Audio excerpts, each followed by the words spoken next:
Hello students. So in last lecture we discussed about the double circulatory system in humans, in which we also talked about the how blood is circulated in our body. So in this lecture we are going to study transportation in plants, means how water, minerals and food is transported into the plants. So let's start with the transportation in plants.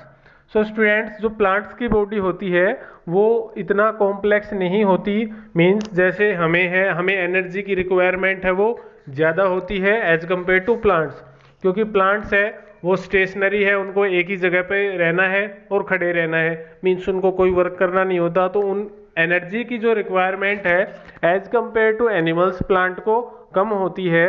तो उनके अंदर transport किस किस का होना है, एक तो वाटर और मिनरल्स का, ठीक है, और एक आपके फूड का। तो सबसे पहले हम देखते हैं कि जो वाटर एंड मिनरल्स है वो कहाँ पर प्रेजेंट होते हैं, सोइल में। तो मीन्स जो आपके प्लांट्स हैं वो वाटर को, और जो मिनरल्स है, मिनरल्स लाइक आपका नाइट्रोजन, फॉस्फोरस, जिंक, पोटेशियम, जितने भी आपके न्यूट्रिएंट्स हैं, तो जो मिनरल्स है और जो वाटर है वो कहाँ प्रेजेंट है, इनसाइड दी सोइल। सोइल से और वो कहाँ तक जाएंगे, आपका पूरे प्लांट के अंदर, ठीक है, सोइल से। और जो लास्ट पोर्शन होता है प्लांट का वो क्या है, लीफ। तो लीफ तक जो ट्रांसपोर्ट होता है वो होगा सोइल से लेके लीफ तक, ठीक है।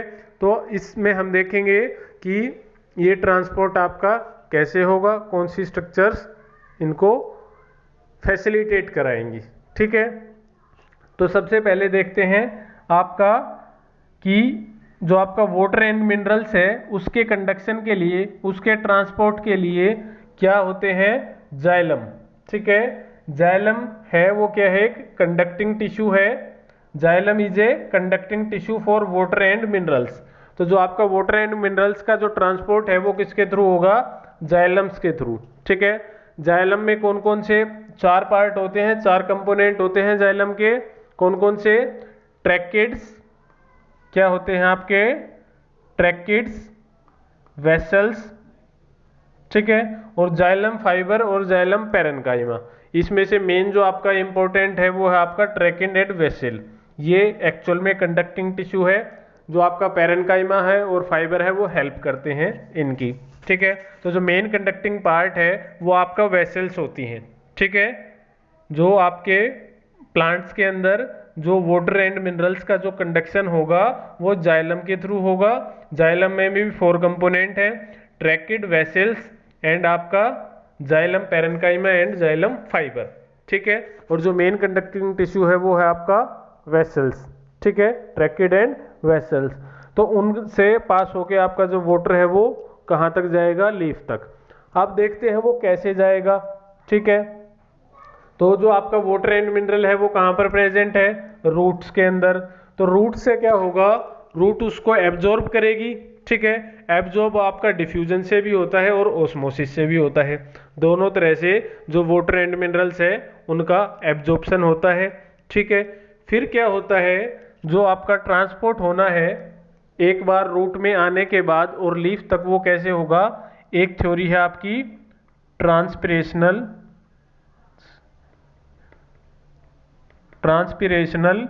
पुल थ्योरी, ठीक है। ये आपका इंपॉर्टेंट है, ट्रांसपिरेशनल पुल थ्योरी। मीन्स इसमें क्या होगा, कैसे ये थ्योरी क्या स्टेट करती है कि एक प्रोसेस होती है प्लांट्स के अंदर, ट्रांसपिरेशन, ठीक है। ये सारा जो मुद्दा है इसी ट्रांसपिरेशन की प्रोसेस पे टिका हुआ है। आपने स्टोमेटा की स्ट्रक्चर पढ़ी थी सबने, जब हमने गैसेस एक्सचेंज किया था स्टडी, तो उसमें हमने स्टोमेटा की स्ट्रक्चर पढ़ी थी, ठीक है। और हमने ये भी पढ़ा था कि जब स्टोमेटा ओपन होते हैं, जैसे ही सनलाइट होती है तो स्टोमेटा ओपन हो जाते हैं। तो ट्रांसपिरेशन की प्रोसेस क्या है, loss of water from stomata, ठीक है, कि डे टाइम में जब टेम्परेचर ज़्यादा होता है, सनलाइट होती है, तो जो आपका लीफ के अंदर जो पोर्स होते हैं, स्टोमेटा होते हैं, उनके थ्रू वाटर का लॉस होता है लीफ से, ठीक है। वो प्रोसेस कहलाती है आपकी transpiration. Loss of water from the surface of leaf is called transpiration.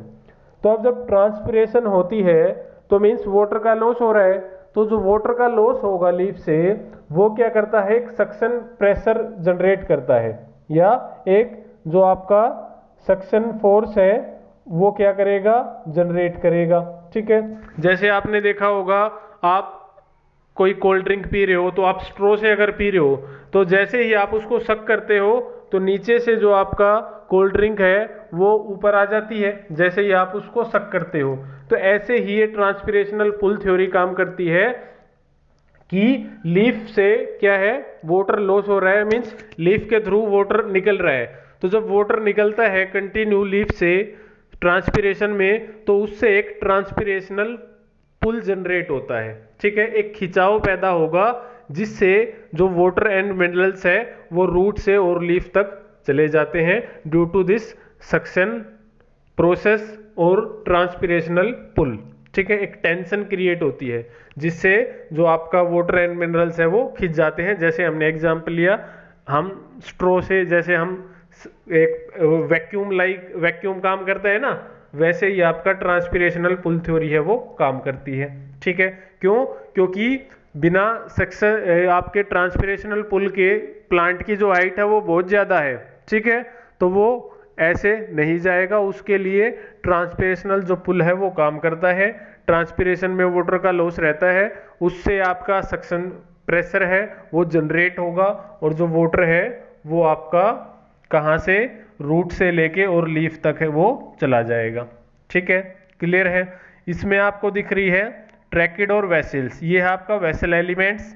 ठीक है, ये स्पेशलाइज्ड होती हैं किसके लिए, वाटर के ट्रांसपोर्ट के लिए, और जो आपका ट्रैकिड होती हैं वो किसको सपोर्ट करती है, वाटर के ट्रांसपोर्ट को। जो मेन कंपोनेंट, मेन जो कंडक्टिंग टिश्यू होता है ना जाइलम का, वो होती है आपकी वेसल्स। ठीक है, क्लियर है? और बाकी जितनी भी स्ट्रक्चर है आपका वो सपोर्ट करती है conduction of water and minerals में। ठीक है, क्लियर है? तो सबसे पहले क्या होगा, एक बार स्टेप वाइज देखते हैं कि जो रूट्स थी उन्होंने सोयल से वाटर और मिनरल्स को एब्जॉर्ब किया।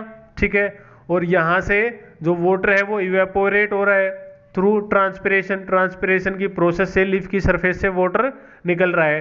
तो इससे क्या होगा, ट्रांसपिरेशनल पुल जनरेट होगा जिससे जो आपका वाटर एंड मिनरल्स है वो लीफ तक ट्रांसपोर्ट हो जाएंगे। ठीक है, ये है आपका transport of water and minerals. ठीक है, क्या लिखा है देखते हैं। Transport water and minerals from the roots to all the parts of plant. It consists of xylem vessel and tracheids. Water and minerals enter the root by diffusion. यहाँ पर osmosis भी होता है, ऐड कर लेना.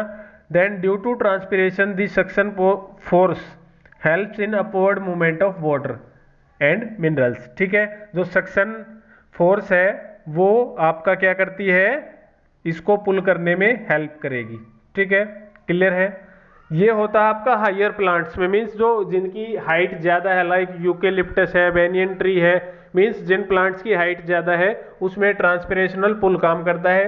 लेकिन जो आपके छोटे प्लांट्स हैं, लाइक हर्ब्स जो हैं भाई, लाइक ग्रास है, उसकी हाइट तो बहुत स्मॉल है। ठीक है, तो उसमें आपका जो रूट प्रेशर होता है, एक थ्योरी होती है आपकी रूट प्रेशर थ्योरी।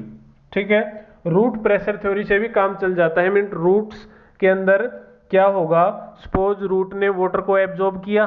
ठीक है, अब रूट कंटिन्यू वाटर को क्या कर रही है, एब्जॉर्ब कर रही है। तो जो रूट्स की सेल्स होंगी उनके अंदर कंटिन्यूस वाटर जा रहा है जिससे एक रूट प्रेशर जनरेट होता है। रूट के अंदर प्रेशर जनरेट होगा और जो वाटर है वो अपवर्ड होगा। लेकिन जो रूट प्रेशर होता है वो 1 या 2 फीट तक ही वाटर को ट्रांसपोर्ट कर सकता है। ठीक है, तो जो आपके जिन प्लांट की हाइट बहुत ज़्यादा कम है उनमें आपका होता है रूट प्रेशर के थ्रू क्या होता है, ट्रांसपोर्ट होता है। ठीक है, क्लियर है? जैसे आपकी ब्रायोफाइटा है, टेरिडोफाइटा है, उनके अंदर जाइलम वेसल एब्सेंट होती है। ठीक है, उनके अंदर जाइलम और जो आपका ट्रैकिड्स है वो ये सब एब्सेंट होते हैं। और उन प्लांट्स की, ब्रायोफाइट्स की, इनकी हाइट होती है कम, तो उनके अंदर किससे आपका होता है ट्रांसपोर्ट, रूट प्रेशर के थ्रू। ठीक है, किसके थ्रू होगा, रूट प्रेशर के थ्रू। ठीक है, तो ये मैंने आपको 2 थ्योरी बता दी, दूसरी वाली आपकी बुक में नहीं दे रखी। मेन जो आपको करना है वो है ट्रांसपिरेशनल पुल थ्योरी। ठीक है, उसके बाद रूट प्रेशर थ्योरी, वो छोटी हाइट के जो प्लांट्स है उसके अंदर काम करती है, ठीक है। कंटिन्यूस वाटर का एब्जॉर्प्शन, मिनरल्स का एब्जॉर्प्शन होने से रूट के अंदर रूट प्रेशर जनरेट होता है, जिससे वाटर की मूवमेंट अपवर्ड होती है, ठीक है। एक आपका कोहेशन एडेशन थ्योरी भी होती है, सुन लो, लिखना नहीं है कहीं भी नोट्स वगैरह में, सिर्फ याद रखो, कहीं अगर कोई पूछ ले आपसे कोई क्वेश्चन तो आप बता सको, ठीक है। एक कोहेशन एडेशन थ्योरी होती है जिसमें जो वाटर मॉलिक्यूल्स होते हैं वो एक दूसरे के साथ ऐसे अटैच होंगे, ठीक है। तो जो अटैच होंगे तो अब ऐसे अटैच होते जाएंगे तो वो एक जो वाटर मॉलिक्यूल है वो दूसरे के साथ अटैच हो गया और उनको वो मूव कराता है, ठीक है। तो वो होती है आपकी कोहेशन एडेशन थ्योरी, ठीक है, क्लियर है। तो ये है आपका कि जाइलम के थ्रू जो आपका वाटर का कंडक्शन है वो कैसे होगा, या फिर रूट प्रेशर से वाटर का कंडक्शन, मिनरल का कंडक्शन है वो कैसे होगा, ठीक है। तो आपका जो ट्रांसपिरेशनल पुल थ्योरी है उसमें वेसल्स के थ्रू वाटर मूव करेगा, ठीक है, ड्यू टू सक्शन फोर्स, और लीफ तक वाटर पहुंच जाएगा कहाँ से, सोइल से, ठीक है। ये था आपका transport of water and minerals through xylem, ठीक है। फिर नेक्स्ट बात करते हैं, नेक्स्ट है हमारा वाटर एंड मिनरल्स का ट्रांसपोर्ट हो गया। अब हमें किसका पढ़ना है, फूड का, ठीक है।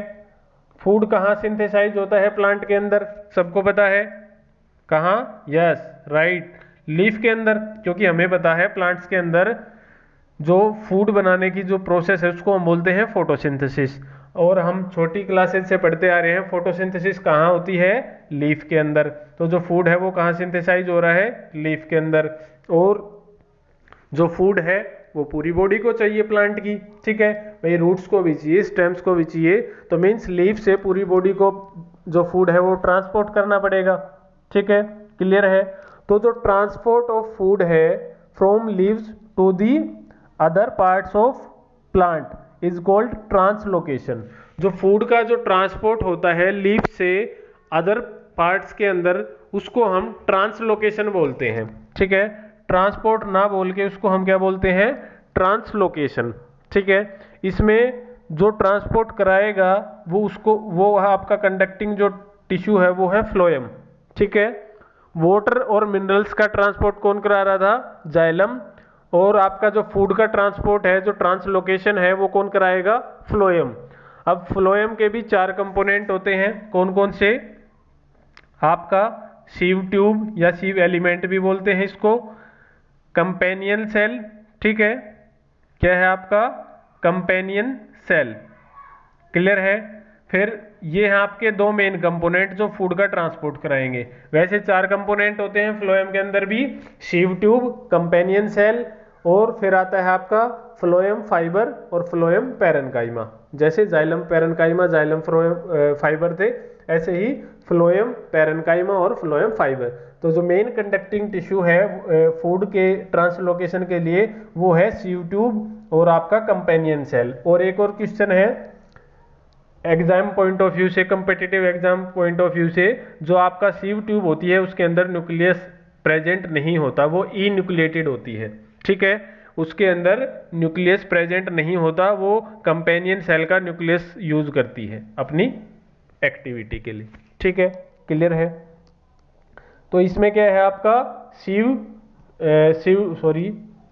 ट्यूब्स थी, वो आपका हेल्प करेगी कंडक्शन ऑफ फूड में, ठीक है, क्लियर है। तो जो आपका फूड है वो लीफ से कहाँ ट्रांसफर कर दिया जाएगा, आपके जो डिफरेंट पार्ट्स है उनको with the help of sieve tube and companion cells. तो ये है आपका फूड का ट्रांसपोर्ट, ठीक है। इसमें हम देख सकते हैं ये क्या है, सीव ट्यूब, ठीक, ये क्या है, सीव ट्यूब। ये जो आपको व्हाइट कलर में दिख रही है ये है सीव ट्यूब, ठीक है। और इसके साथ ही देखो ये है आपका ग्रीन कलर में कंपेनियन सेल, ठीक है। इसमें आपको कोई भी न्यूक्लियस नहीं दिखाई दे रहा, लेकिन इसके साथ में जो आपकी कंपेनियन सेल है उसमें ब्लैक कलर से देखो ये क्या है आपका न्यूक्लियस। तो आपका जो सीव ट्यूब होती है उसके साथ ही कंपेनियन सेल प्रेजेंट होती है और इस न्यूक्लियस से ये सीव ट्यूब अपना काम चलाती है, ठीक है, क्लियर है। तो जो मेन कंडक्टिंग पार्ट है फ्लोएम का वो है आपका सीव ट्यूब और कंपेनियन सेल, ठीक है, क्लियर है। तो ये है आपका ट्रांसपोर्ट ऑफ फूड, ठीक है। From leaves to other parts of body with the help of phloem. ठीक है, क्लियर है। फिर जो आपका transport of water and mineral था वो विदाउट एनर्जी हो रहा था, उसमें किसी एटीपी का यूज नहीं हो रहा था, लेकिन जो ट्रांसपोर्ट ऑफ फूड है वो एनर्जी बेस्ड प्रोसेस है। ठीक है, उसमें एटीपी का यूज होता है। ठीक है, transport of food from the leaf to other parts of body is called translocation. The phloem consist of sieve tube and companion cell, कर चुके discuss. Food from the leaf is transfer to the xylem by the energy of ATP molecules. तो इसमें ATP molecules का use होता है, means energy consuming process है translocation. Due to osmotic pressure of water enters through the phloem and helps in transportation of food. ठीक है, कि osmosis की वजह से जो वाटर है वो फ्लोएम के अंदर एंट्री करता है और उस वाटर के साथ ही जो आपका फूड है उसका भी ट्रांसपोर्ट हो जाता है। ठीक है, तो ये डिफरेंस याद रखना कि जो आपका एसेंट ऑफ सैप, एक और वर्ड है एसेंट ऑफ सैप। ठीक है, एसेंट ऑफ सैप, ये भी आपका वही है, वाटर का और मिनरल का ट्रांसपोर्ट होना थ्रू जाइलम। ठीक है, एसेंट मीन्स अपवर्ड मूवमेंट और सैप वर्ड यूज करते हैं हम लिक्विड के लिए। ठीक है, तो एसेंट ऑफ सैप क्या है? Transport of water and mineral through xylem. ठीक है, तो आपका जो एसेंट ऑफ सैप है उसमें एनर्जी की रिक्वायरमेंट नहीं होती और जो आपका ट्रांसपोर्ट ऑफ फूड है उसमें एनर्जी की रिक्वायरमेंट होती है, एटीपी मॉलिक्यूल्स है वो खर्च होते हैं। ठीक है, तो ये था आपका transport of food and water and minerals in plants. ठीक है, आई थिंक कोई डाउट नहीं होगा किसी को, और अगर फिर भी कोई डाउट है तो जब हम क्लास में इसको एक बार फिर डिस्कस करेंगे तो यू कैन आस्क, और अगर आपको अभी क्लियर करना है तो यू कैन मैसेज मी। ठीक है, और एक और रिक्वेस्ट थी कि ये जो वीडियोज है वो आपके यूट्यूब पे अपलोड होते हैं, तो आप यूट्यूब पे